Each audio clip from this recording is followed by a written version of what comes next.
Heretic is out, a religious horror thriller with Hugh Grant, and we are going to spoilercast it out of its mind. Welcome to Carnage Candy. I'm Shaun. And I'm Greyson.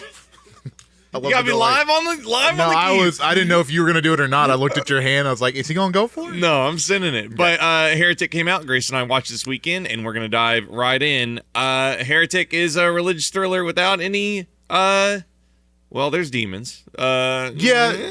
You know. Yeah, but it's a different type of demon than we're usually used to with a religious horror movie. So it's very refreshing on how they use it in this. Yeah, so Heretic stars Hugh Grant, Chloe East, and sister Sophie Thatcher, who's from Yellow Jackets. I was going to ask you which one was from Yellow Jackets, because I've never watched it. Yeah, Sophie Thatcher's from Yellow Jackets, and if you haven't watched Yellow Jackets... Yes? You're a big fat dum-dum, because Yellow Jackets is, well, at least season 1 is... At the time, I would say it was the best TV ever. So go watch Yellow Jackets. But Sophie Thatcher and Chloe East are Barnes and Sister Paxton, respectively. And they are Mormon missionaries, Church of Latter-day Saints. And they are running around and trying to save some souls by introducing Jesus Christ.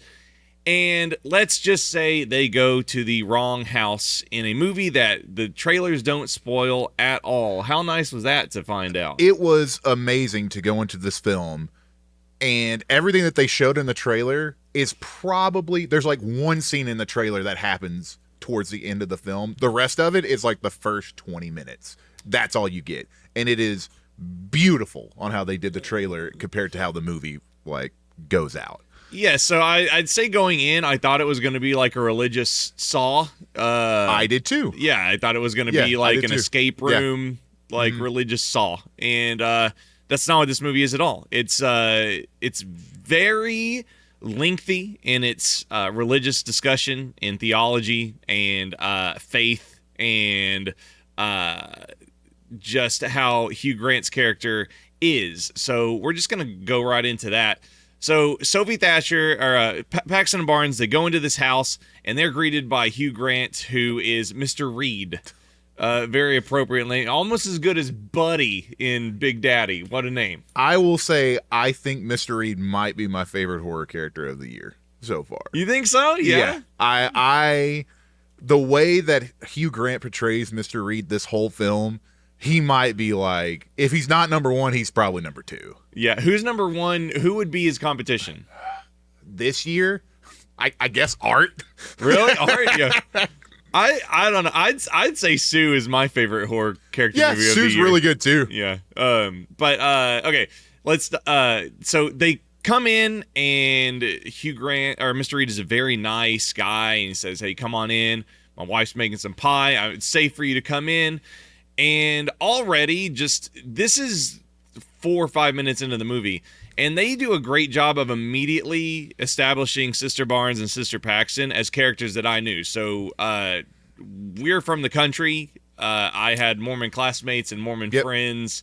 And while I am as agnostic as they come, I immediately knew who Sister Barnes was. So Sophie Thatcher's character is a Mormon, but definitely there's like this small twinge of skepticism because she wasn't born into... She was brought in at a later date after her father had passed. Her mother found religion through the Mormon church. She's obviously had a little bit tougher life, so she's a little more skeptic. Yes. But not very skeptic. Just, you can see it in her eyes. There's a little bit of doubt there.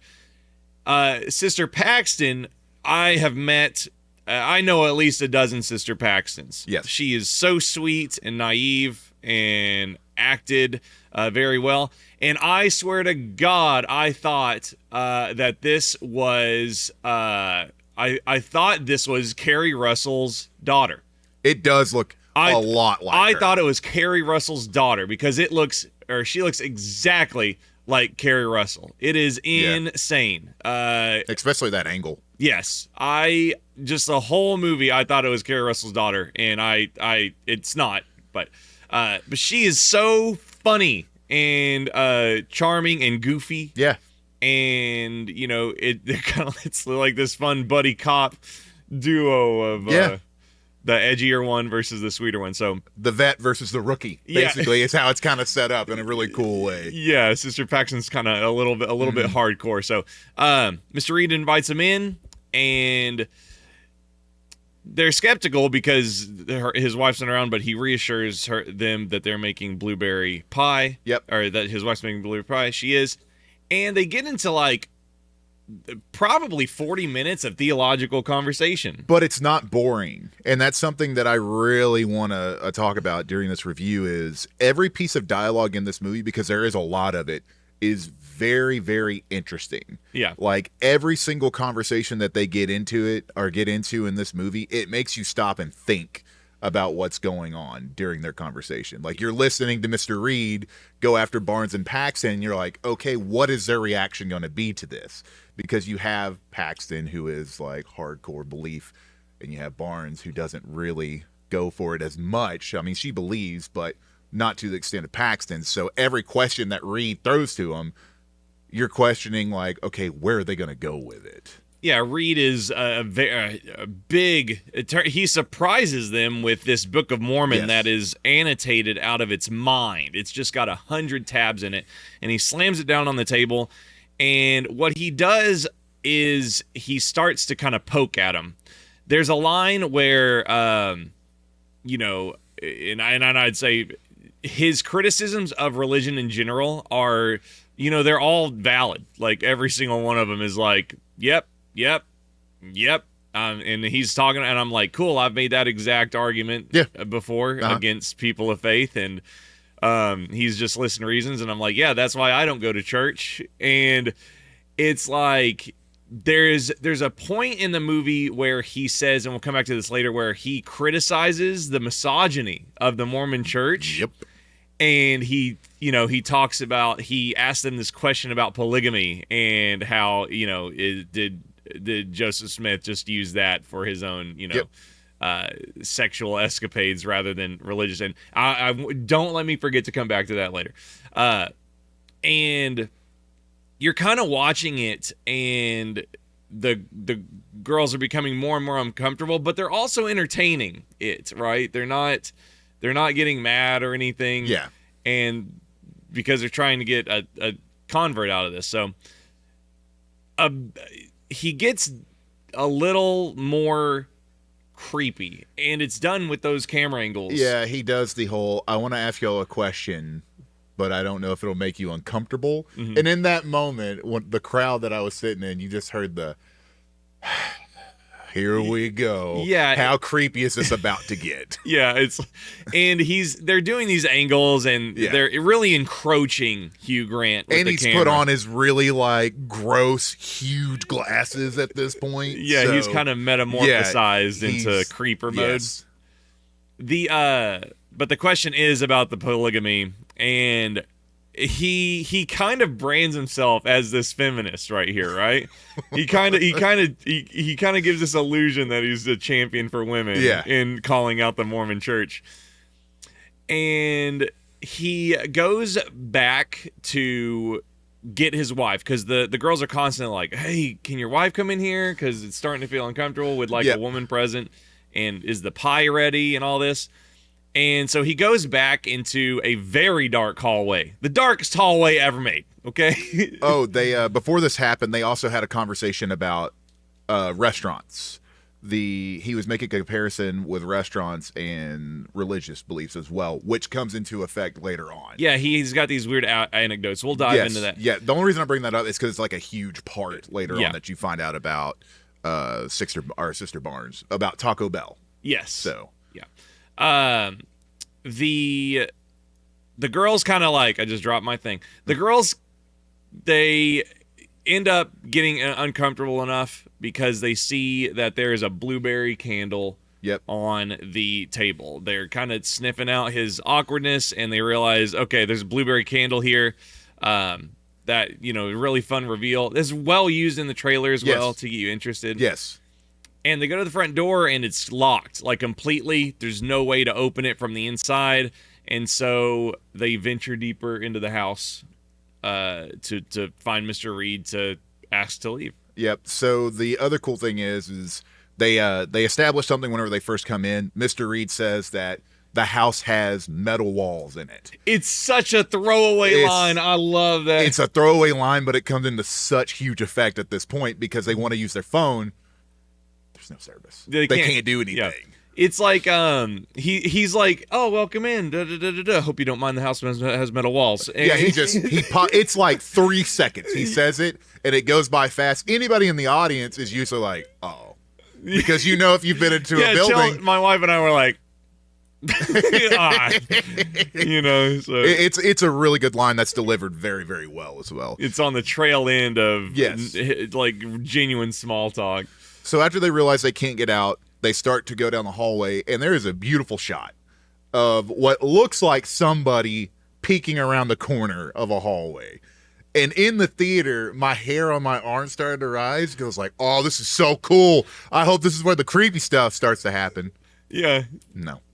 There's like this in the shot, there's this statue, and like I'll have to go back and look, but it looks like they put a small shift on it to mess with you. I wonder if there's any actual movement or it's just my imagination. Yeah, it's beautifully done. Like it's an amazing shot. I was like, man, that's genuinely unsettling. Yeah. And so they make their way into like the inner sanctum, and he's built this chapel inside his house. Mm-hmm. And earlier on, they had locked their bikes at the front gate. And one of the reasons that they needed to go deeper is because he took their coats that had the key to their bikes. And their coats are sitting in this chapel. This is where he had put their jackets. And this kind of turns into kind of the meat of the movie's essence. And he kind of starts to not slip, but reveal himself a little bit more. Still not going like full sinister. He's still playing into the theology, and he does this analogy with the Landlord game and Monopoly, which is amazing. Yeah, it's like this whole scene. This is another like 30-minute scene of dialogue. Like you literally have this huge chunk, and then there's this little creepy scene, and then it goes through this another huge chunk of dialogue. Yeah. And at this point, you're like 45 minutes to an hour into the movie, and it's like, man, they're going all in on the theological discussions. And he compares Judaism to like the original Landlord game, and then he uses Monopoly and then like deluxe versions of Monopoly to compare them to Christianity and Islam, right? So it's one of those things where it's like I kind of got this even as an agnostic. I'm kind of like, I really don't want this to get so high horsey that it just shits all over religion and then these people get tortured because I still don't know what's happening next, right? Yeah. So I'm like, I'm kind of hoping that Paxton and Barnes like start to like push back at all, because at this point they've been trying to survive. They've been real nice and listening to Hugh Grant just rail religion for a long time, and while his points are like perfectly valid, you do finally get pushback, but it's not from Sister Paxton, it's from Sister Barnes. So Barnes is kind of the one that's resisting at first. Like she's the one that's really going in. And the conversations, you could tell it's a game of chess between Reed and Barnes at this point. Like Barnes is picking up that he is going for as many questions as he can get because he wants them to challenge him, which is really cool. And I think that's why I like Mr. Reed so much. Mm-hmm. Is every time he says something to them, he just wants to see if they can pop back at him with something else to challenge him. And at this point, they've been pretty friendly. Right, so, but he uses this Monopoly analogy, and we finally get a little bit of pushback from Sister Barnes, which I thought was really, really welcome. And ultimately, he decides he's going to test their faith because in this room there are 2 doors. Yeah, and this is after, like we said, there's a lot of tension about them wanting to leave, and the 2 doors, he tells them, is the way to get out of the house because the front door is locked and will not unlock, until the morning. Yeah, he says it's on a timer in the front door. He's like, the front door won't open. And he says it with that same confidence and nonchalantness of there's metal in the walls. He's like, the front door won't open. Yeah, he says it just as plain as day. He's like, it won't open again until the morning. And they're like, well, excuse me? And he goes, yeah, it won't open again until the morning. I'm sorry. That whenever all that stuff happened earlier, it locked and it won't open until the morning. Yeah, and I love their like, please let us go. And they're not breaking down or panicking or anything. No. They're just still trying to hold that nicety demeanor so they don't upset him, because at this point he's still nice. Yeah, he is. He's super nice the whole time. I think my favorite part of Mr. Reed is, an hour into the movie, they're trapped, they're terrified. He hasn't brought up a knife. He doesn't have a gun. He keeps insisting they can leave whenever they want. There's no whatever. It's cool. Mm-hmm. Well, we're all friendly here. The only weapon that you see is what I don't know exactly what it was. It's a letter opener. Oh, it was a letter opener because I saw the two like little like turning things on it, so I didn't know exactly what it was. That's the only weapon we've seen so far that could be used as a weapon. Yeah, that could be a dangerous item in the entire movie. And so ultimately, he challenges them straight up with two doors. And he writes belief on one and disbelief on the other. And he says the front door is not open. You can go through the back of the house. And he says choose your door, and you can get out of here. I loved this scene because Sister Paxton, our devout, immediately thinks, because I was thinking the same as like, what door would I choose, right? In that situation. And she immediately goes to the disbelief door because Mr. Reed has hounded them with this theological schlag that is very anti-religion. Yeah. And he keeps telling them, he keeps mentioning like, his search for the real religion. What's the one true religion? Because there's so many that he's discussed. And she immediately plays into this game.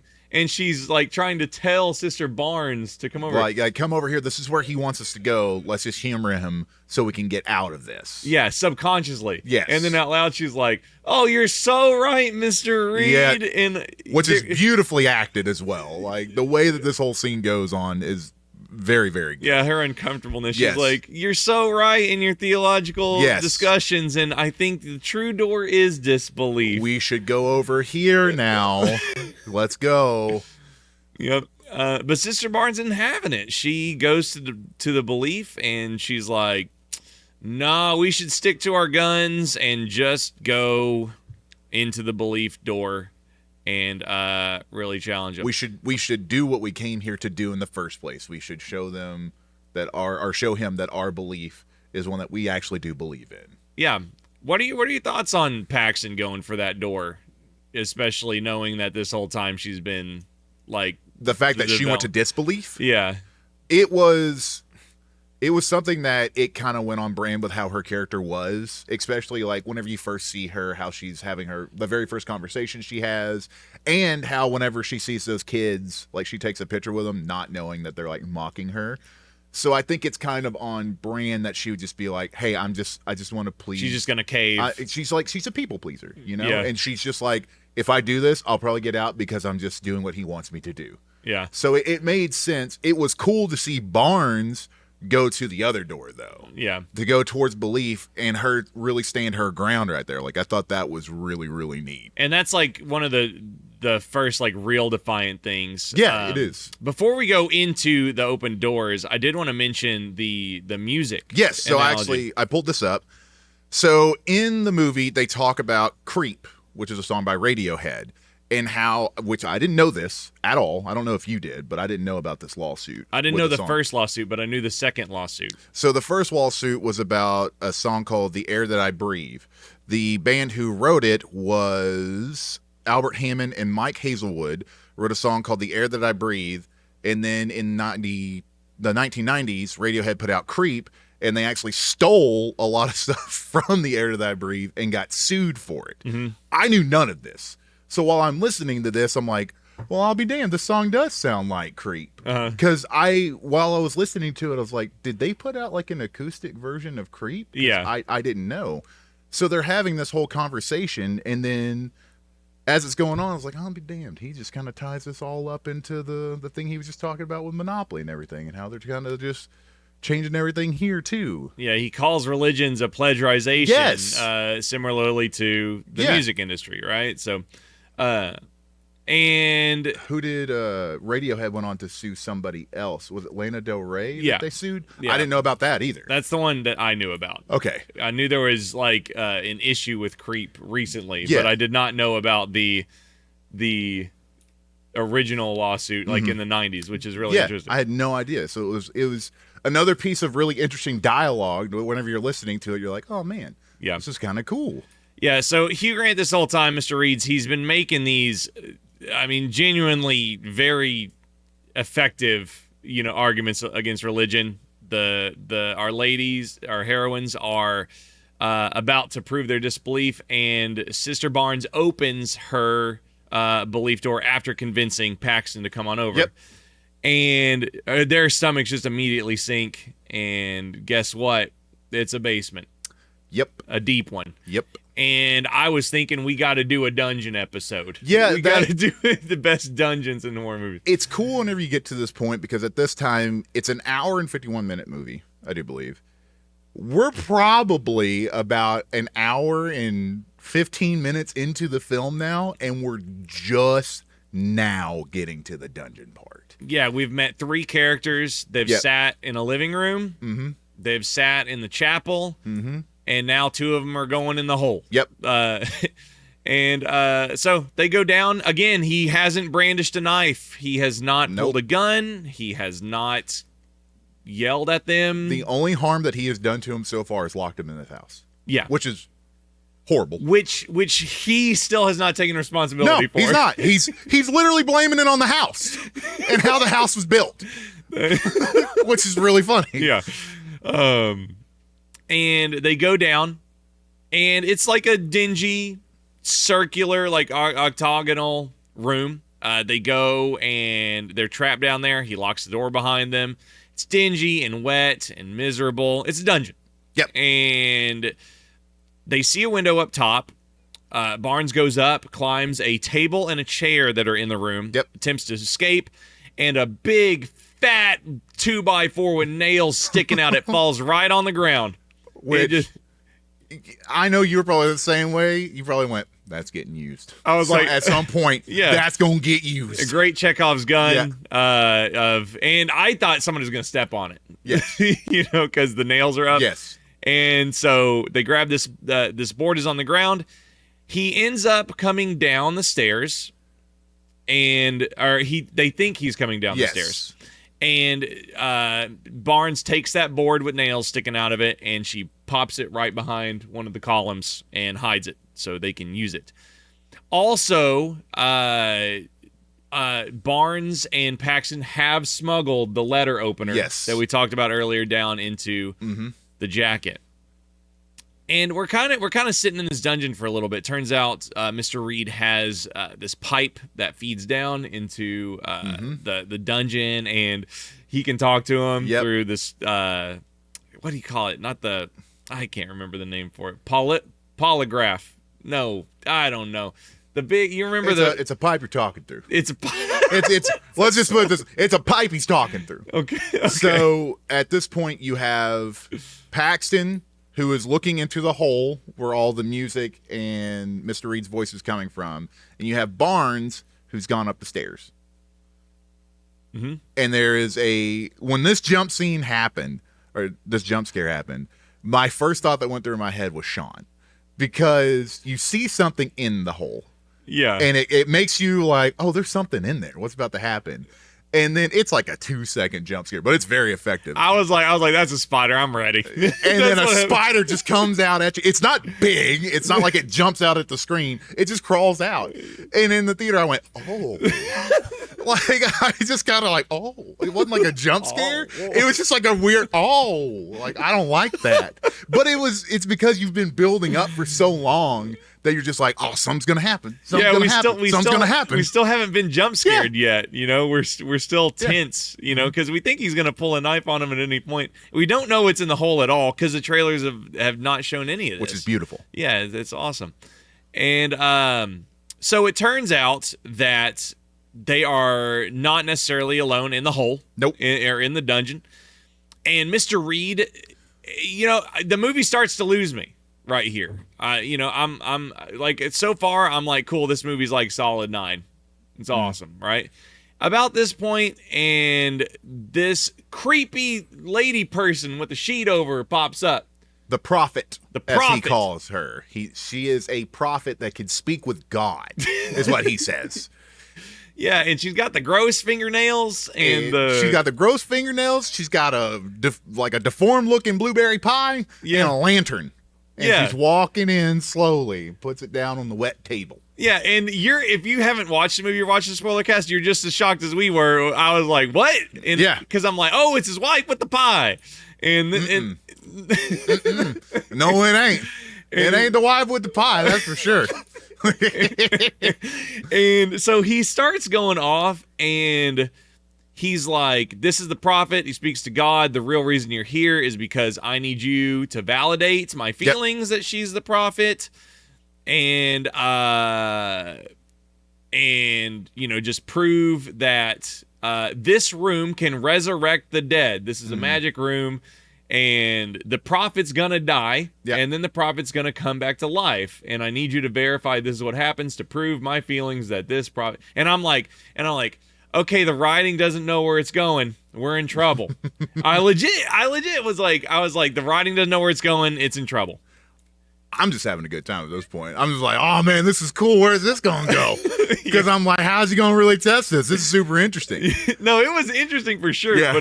But he's talked theologically or anti-theology this whole time. And then all of a sudden, he now devoutly believes in God. And I was like, at the time, I was like, something's wrong with the writing. Yeah. And I was wrong. There's nothing wrong with the writing. It knows what it's doing. Mm-hmm. Oh, it does. Yeah, for sure. So she takes this pie, she sits down at the table, and Hugh Grant's like, I've laced this pie with poison. Yeah, he actually gives like a recipe to what he does. He's like, usually it's flour with some blueberries and milk. Blueberries, of course. And then he's like, but then I added this. And it's Wolfsbane. Wolfsbane and some other poison to kill the prophet that's down there. Yeah. So she eats the pie. And then she dies. Would you know it? She just dies in the pie. Yeah. And then he makes them check her pulse and see if she's breathing. And they're both like, no, she's dead. You got her. And then they don't really say that you got her. But he writes down, he's been keeping time on everything that's happened so far. Including when they first walk in the house. Yes, which is really cool. So on the sheet of paper, it has the times and everything that he's written down. So he's tracking this. He is tracking everything that is going on. They are his test subjects, 100%. Yeah. So this has happened. Yeah, and then immediately that writing, I'm like, oh, okay, I'm back. Yeah. Like, okay, this is all some kind of test.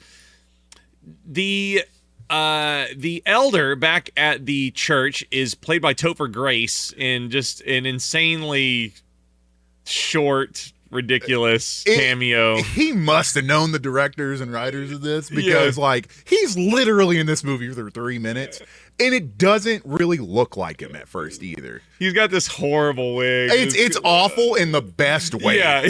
Yeah. But whenever he popped up, my girlfriend was like, oh, that's Eric from that 70s show. No, it's not. That's not Topher Grace.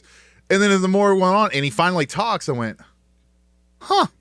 They really did put you in here for 3 minutes. I think you really are supposed to be like, lol, Topher Grace. Yeah, I think you are. Yeah, exactly. Yeah. I don't think you're supposed to really believe him, but he's a smart guy, realizes the missionaries haven't shown up yet and goes to the house to investigate, and he rings the doorbell, and Hugh Grant gets distracted, has to go check who's there. Mm-hmm.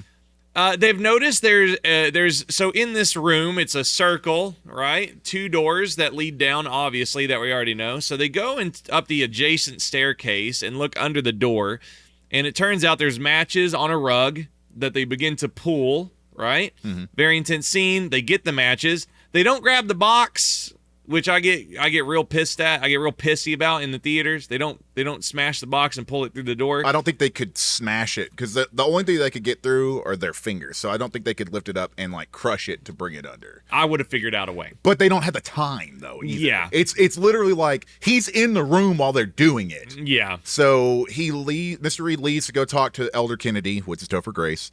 And as he's talking to him the first time, they're pulling it. Whenever he comes back into the room, you think he's about to stop him from getting the matches. I thought they were going to get their hands stepped on or something. I thought he was going to like cut their fingers off. Yeah. That's what I thought. The doorbell rings again. And in my head, I'm like, oh, the elder found the bikes. Because they locked their bikes on the yeah, the gate Chelsea, my wife goes, oh, he would have saw the bikes, right? Yeah. So the elder comes back, and I'm like, okay, here it comes. First kill of the movie. He's going to bring him in and hit him with an axe. Yeah. And then the door opens, and there's like this little tense scene to where nothing gets said. And Topher's like, I would have felt bad if I didn't give you one of these. And he hands him a pamphlet. Yeah. And everybody in the theater laughed at this point. And then, like, the elder, or Mr. Reed's like, oh, thank you so much. And then the elder walks down the steps and leaves. And the bikes are gone. Yes. And in my head, I'm like, they got me. I was going to get so mad. I was like, how did he not see the bikes? He's a dummy. Yeah. And then you find out later why. Yep.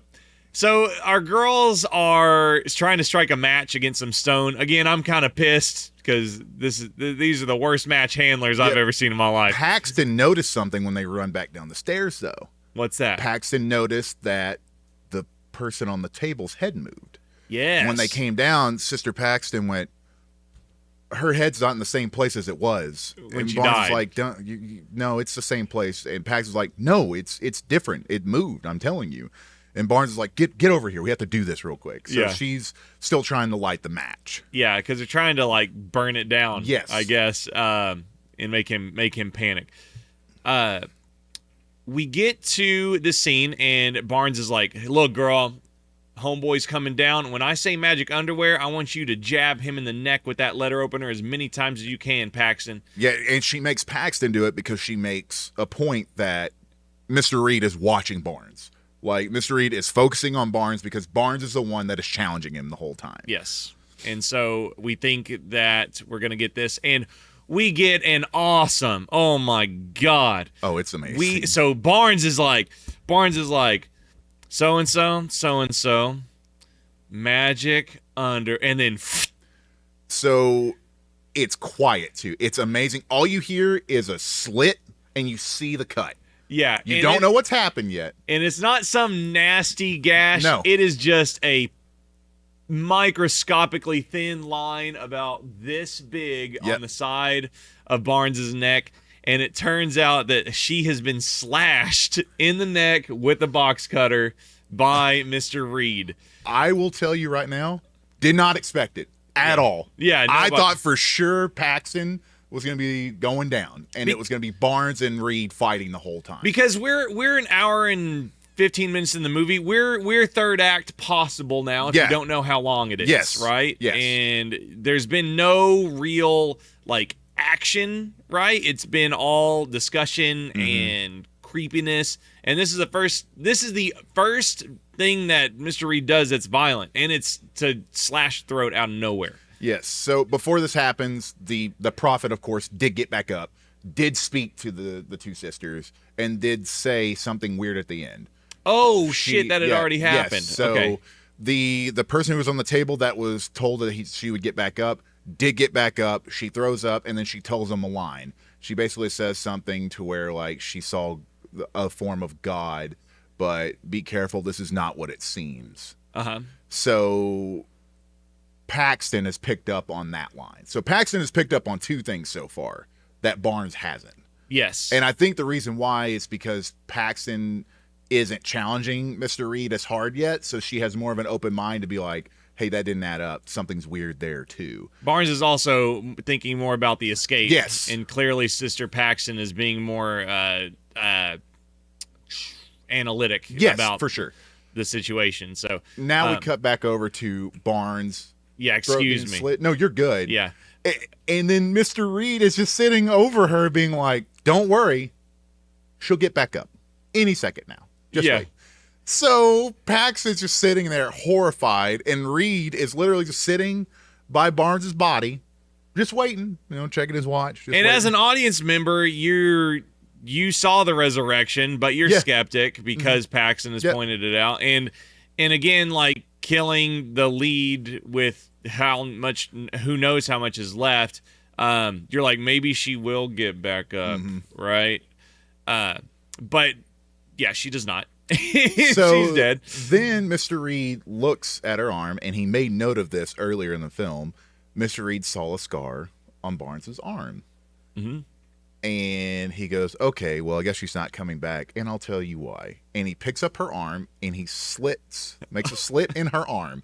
This scene is so gross in the best way. Yeah. So he's digging inside of her arm, and he goes to pull something, and he pulls it out, and he goes, oh, here it is. Oh, wait, that's just a vein. That's just a vein. And then he digs, he has his whole finger inside of her arm, and he digs around and goes, oh, here it is.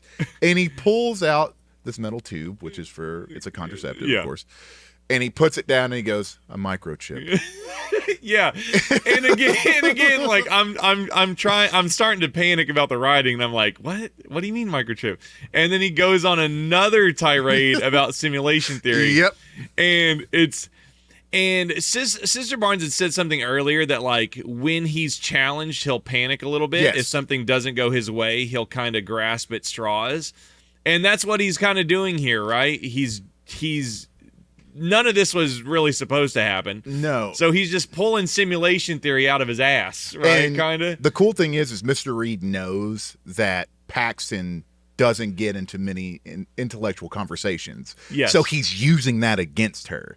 He's literally being like, she's dumb. She won't be able to get out of this. Yeah, or at the minimum, she's not going to argue with me. Exactly. So I can listen to myself talk. Exactly. And I think that's why I like Mr. Reed, because he's so horrible. Yeah. And Hugh Grant does so well at this. Yeah. And we kind of get into this conversation about what this room is, what's actually happening here. And Paxton, finally, in her kind of turn moment, we get into the third act with this. She starts to break down what she thinks is actually happening. Yes. Stop me if I get too ahead of myself. No, but you're good. She's like, this isn't religion. This is a magic trick. She calls him out on everything, and she says, you brought in the prophet and you killed her. Her head was turned, and the only explanation is if she was really dead, is that you switched the bodies. And if you switch the bodies, that means that there's another way in here, and you got her in, or she came in when we were distracted. And Hugh Grant kind of mocks her. Mr. Reed kind of teases her, knocks around the room and stuff. And she's like, no, bitch, it's in the floor. I bet. Yeah, because he says, well, if I did put someone in, if I did replace the bodies, there must be another way in. Yeah. And he starts like knocking on the walls to mock her. Yeah. And all of this happened because Paxton knew that it wasn't a microchip and it was birth control. Yep. That's how all this kicked off. So as he's mocking her and knocking around all the walls, she looks down. And we know that Mr. Reed knows his birth control too. Oh yeah, for sure. It's just like 100% he does. It's just so fun. But he doesn't think that she does because she has such a high belief in. And she's Mormon. Yeah, she's Mormon. Yeah. Like, exactly. He thinks she's real, real closeted and uneducated about these kinds of things. So, but yeah. And man, she is so smart when she does this. But as he's knocking on the walls and everything, she just looks at the table and she's pulling water. Yep. She notices that it's pulling water and she pulls it back and flips it over. And lo and behold, there's a hatch door underneath the table. It goes deeper. What? Oh, I love a hatch. I love a good hatch. It's so good. So she opens it. And she gives him a theory that that's where the dead body is, and that's where the other prophet came out of, and he goes, test it. You have to go down there. He goes, if you go down there, you will find the one true religion, if you are ready. Yeah. And what does she do? She says, okay. I'm going down. I'm going down. And you get down in this tunnel, And lo and behold, there's like 4 dead bodies down here. There's a lot. It is it's like a sewer with dead bodies in it. Yep. And it is just pitch black. She still has her phone and with the light on it so that she could tell where to go. Very clever to use the metal walls to take away their phones, but leave their phones. At no point does he take their phones away. Yep. One, because he wants them to have a flashlight, right? And two, because there's no issue in it because there's a reason why they you can't should, call anybody. And she walks through, basically, I would like to go back and count and see if there's 9 different rooms that they go into. So there's the living room, the hallway, the atrium, the dungeon, the hatch, the hatch, and then she walks through 3 religious rooms. And then the final room. There's 9 rooms that they enter in the whole house. Did you think about that? No, I didn't until now. There are 9. They walk through 9 rooms, and the 9th room that she goes into, that's crazy. The 9th room they go into is a stable. Yeah, it is a gross room with a bunch of cages with women in it. And there's a sprayer up top that is just keeping the room damp. It is just horrible when you see this. So much for that feminist lens for Mormonism, am I right? Oh, yeah. God. Hugh Grant, Mr. Reed, who is a champion of women and saying that Joseph Smith is a polygamist for his own, which is obviously valid, keeps a dungeon of women prophets damp under his house. Because Paxton realizes that the one belief that he truly believes in is control. And I think that's such a good, even with like the contraceptive and stuff, it's like, okay, he doesn't, the theology, it all means nothing to him. He doesn't give a shit about any of this. He's trying to keep women in a cage, right? Yeah. So Mr. Reed goes on this whole rant about how it's control and how he knew he'd get her to all this and how it was all his big plan. And as he's telling this, he has these it's like a pruning scissors. Pruning shears, yeah. And he's using it on this woman's fingernails. And the woman that he's using it on is the prophet that came down and said something to Paxton, the one that Paxton picked up on, this is all a lie. And he says, and yes, she did deviate from her line, and here's the cause of it. And he cuts off her finger. It's quick. He just lops it off. Yeah. So it cuts back over to Paxton, and Paxton basically goes on this long rant to Mr. Reed on how she knows that everything that he has done tonight has gone wrong. Yeah. She breaks down the movie synopsis, basically. Everything. Starting from my favorite part, the bikes. Because she's like, I realized whenever you came and talked to us and you said you were going to talk to your wife, you had been outside because when you came back in, your hair was wet. Yep. I also noticed that the key to our bike lock was in the wrong pocket. It should have been in Sister Barnes' pocket. Yeah, and I noticed that too. Exactly. Yeah, I think everybody noticed it. And they do a great job with the blocking of like character position. And then their coats are clearly 2 different colors, so the audience will know that So I don't know. I just got the chills. It's very thoughtful film. It's very good, and it's cool that Paxton is doing this because once again, Paxton is not the character that I thought was going to be the lead in this at all. Yeah, she's reserved and timid and exactly. not stupid, but silly and ignorant. She's young. Yeah, she's just young and she's still closeted. She's figuring her life out. Yeah, and this is like a huge test that she's put through now. Yeah, but we get some more mockery from Hugh Grant or from Mr. Reed. Excuse me. I don't know why I say actors' names so much. And he's about to mock her magic underwear, and when he says it, he gets. She sticks him. It is so gross that the noise that it makes too, because as soon as it goes in, Hugh Grant does this like noise. Because at first, I don't know if it's actually happened. I was like, did she just die? Yeah. I thought that it was pulling another fast one on us. And no, she has stabbed Mr. Reed in the neck with the letter opener, and she is booking it out of there. She runs up the stairs. She blocks off the door leading back up, and she's trying to find a way out at this point. Yeah, it turns out that Mr. Reed has a built maze that you do see in the trailer of the house. It's like a model, and it's got all these sliding parts and that you'll see, and she ends up having to go back into the dungeon to find a different way out because she's locked in this lobby room. And you get I was like, oh my God.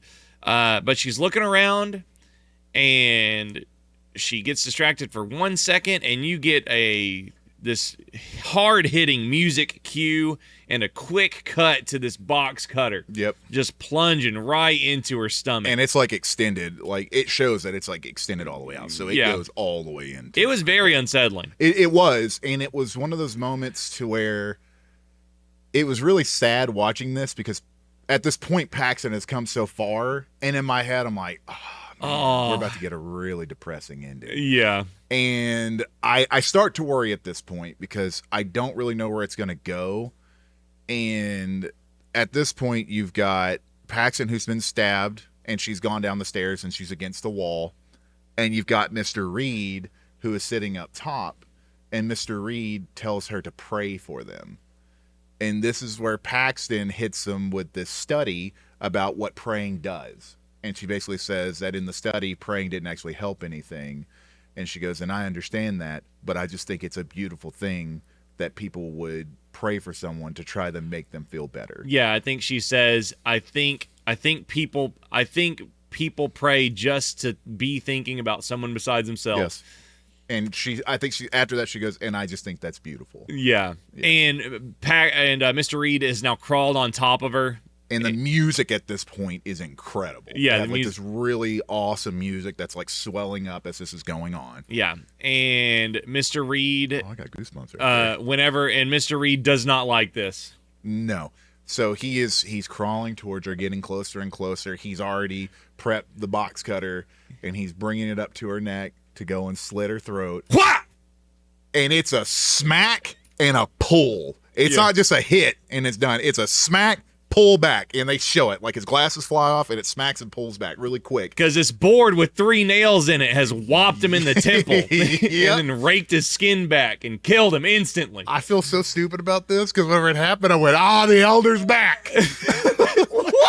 For some reason, I was like, the elders got down there. I did. I was like, I knew they had Topher in there for a reason. And then it cuts over to Barnes. I was like, oh, okay. Yeah, I remember I had that thought. I went, okay, yeah, that makes more sense. Yeah. Yeah. But it was because they did not think the reason why I thought that is because it's Topher Grace. I thought they would use him more. But no. It's so funny because in my head I was like, there we go, Topher. And then it's Barnes. I was like, yeah, Barnes. That is so freaking funny. But yeah, Sister Barnes has resurrected and whopped him in the head and killed him. And unfortunately, she isn't really resurrected for forever. And she came passes back away for just enough to save Paxton and for Paxton to say thank you. Yep. And then, Chloe or Sister Paxton, she goes back to that model, and it even has it's like a 3D model of the house, and she even slides back some secret compartments that reveal a ventilation system that gets her out of the house, right? Yeah. Very succinct, and it explains how she would escape, and it's clever, right? Very clean. And as she's leaving, a butterfly lands on her finger, which is a callback to earlier, where Paxton had said that if she dies, she would want to be a butterfly, and she would land on people's fingers. That way, they knew that it was her that she loved. And my read was that she saw that as Sister Barnes. Yes, coming back to say, and then say it goodbye. Cuts back, and it's not really there, and she's in the field. Yeah, snow covered and seemingly has made her escape. She did it. She got out. What are your? I thought it was amazing to have Mr. Reed spew all this bullshit about the room being a place of resurrection, and then he met his doom, ironically, because somebody was revived and then killed him. Yeah.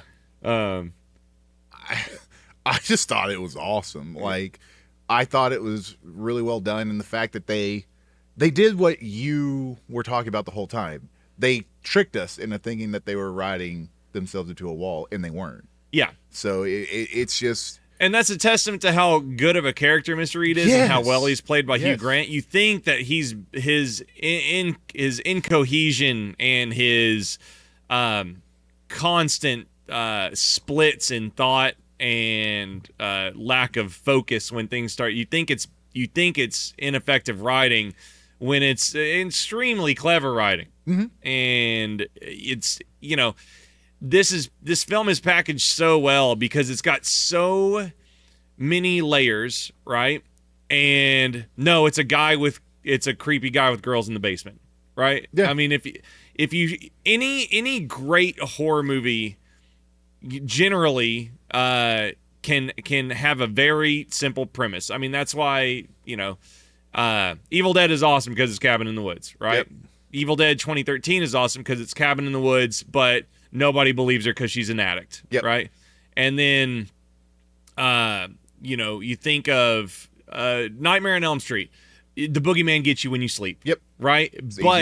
But it's extrapolated and it's got interesting characters, right? And I think Heretic is like that. Not like that, but similar in that this is a movie about a creep who locks women up in a basement. And through this amazing stack of this theological discussion and religion and belief systems, it becomes this very effective, very original horror movie. I just like the fact that he thinks he's so smart that he can just beat them down with his brain. And then he finally gets taken down. I think that's an attitude that I think is reflected in a lot of, obviously in a lot of agnostic people, and especially people that are mad at religion. They will attack with this kind of ferocity. And I think it's really interesting that he's so calm about religion, even while he's locking women up. Yeah. And I appreciated that this movie doesn't, it'd be easy for this to just be a really anti-religious movie, and it'd be really easy for this movie to be no, our missionaries are going to slaughter and completely dominate the fact that religion is the correct answer, right? Mm-hmm. But the way it handles discussion and pushback, and even like the butterfly calling back to personal beliefs, and even the fact that that she gives that study at the end and says that even she acknowledges that, hey, praying might be bullshit, but it does make people feel good. Yes. Right? And I think that's, if you did take some kind of religious messaging out of the movie, which you kind of have to, because it's what it is, I think that's it, right? Is just Hugh Grant might be correct in a lot of things he says, and he is a psychopath. But at the end, he asks for prayer. Yeah. When he's dying. This guy who's willing to lock women up and torture them because he's so theological. He asks for prayer at the end, and then the person who's the missionary rejects it. She goes, "No, I'm not going to pray for you. I think it's just a thing. It's a great thing." Yeah. But it's not going to work. What a great subversion of expectations. It's so sick. The whole movie is just great all the way through. You got to give it to the directors, Scott Beck and Brian Woods. If you don't know them, they made I think it's 64 is what it's called, the Adam Scott dinosaur movie, or 65. Oh, yeah, we were talking about that. Also wrote and directed another one of my favorite horror movies, which is Haunt. So I 100% think that this is their best film. Yeah. so far, and I really can't wait to see what they come out with next, especially after seeing how well they can write something now. I can't wait to see what's coming from them after this. What do you give Heretic? It's another 5 out of 5 for me, Really? man. You think so? I will own this film when it comes out. Yeah. Like, whenever I was sitting in the theater watching this, I was not taken out of the movie once. I was locked in the whole time, and I was interested in it the whole time. Every piece of dialogue added on to something later on, and it was just an awesome ride all the way through. Yeah. I would recommend this to everybody. Honestly, this is probably my second favorite A24 film so far. What's your first A24 film? Hereditary. Yeah. Hereditary is definitely. But yeah, I think 5 out of 5, especially after talking about it. Mm-hmm. Even realizing that there's 9 rooms. I could be miscounting, but like, yeah, that'd be interesting if that was on purpose. And it's the greatest year of horror. I don't know what to tell anybody. It's There it is. Oh, did it show the? It shows Yeah. it shows the 9 circles of hell right here.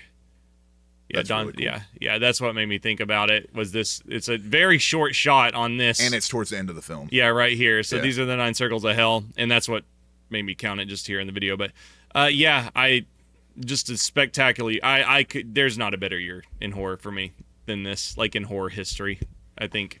Even just getting this and The Substance alone in one year is like, what are we doing here? And Alien. Yeah, and Alien Romulus. Yeah. It's like, cool. There you go. There's you get three nines at least. Terrifier 3. Yeah, you get Terrifier 3. I think the reason why this year in horror is so good is because it's so diverse. There's a lot of really cool First stuff out Omen. I know you hadn't seen that one yet. Yeah. But Smile 2. there. Yeah. Oddity is out there as well. Yeah. Like it's so diverse, and there's a lot of cool stuff that's coming out, and I would definitely recommend, like, if you're on the fence about this film, please go see it. Like, this is a really interesting and really thoughtful horror movie. Like, go check it out. This movie is very, very good, and I think that the entire cast is incredible in this film. All 3 of them. Yeah, like, everybody who's in this movie kills their role. Like, it's awesome. Yeah. If you enjoyed this, make sure and go check out our last video, which was a Scream intro breakdown. It is really, really good. We did a good job on that one, Greyson. So Thank you. go check that fun. out and subscribe. If you like content like this, you can support us on Patreon at patreon.com/hangtime, which is our parent channel. And go enjoy amazing content like that and check it out. Goodbye.